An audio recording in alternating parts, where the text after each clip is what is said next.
हम लोग इलायची का प्रयोग सिर्फ मसाले में प्रयोग करते हैं, किंतु इलायची का प्रयोग आयुर्वेद के अनुसार बहुत सारे हम लोग रोग में इसका उपयोग करते हैं और काफ़ी फायदा होती है।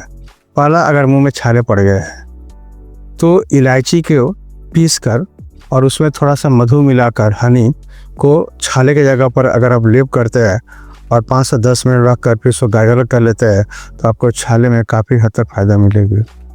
दूसरा फ़ायदा है, 1 चम्मच मिश्री और 2 से 3 ग्राम इलायची को अगर 1 गिलास पानी में अगर उसको पीते हैं तो आपको अगर पेशाब में जलन होती है या पेशाब रुक होती है तो इसमें काफ़ी फ़ायदा मिलती है।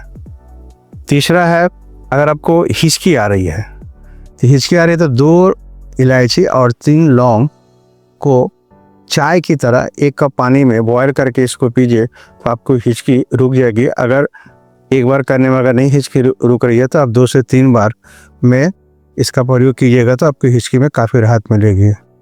चौथा है, अगर किडनी में स्टोन हो गई है तो उसमें भी आप 2 से 3 ग्राम इलायची लीजिए, आधा चम्मच तरबूज के बीज लीजिए और 1 चम्मच मिश्री लीजिए और इसको पाउडर बनाकर या पानी में बॉयल करके इसको सुबह में खाली पेट पीजिए। 15 से 20 दिन में आपको काफ़ी हद तक फ़ायदा मिलेगी। अगर कोई शुगर का रोगी है तो वो मिश्री का प्रयोग ना करेंगे।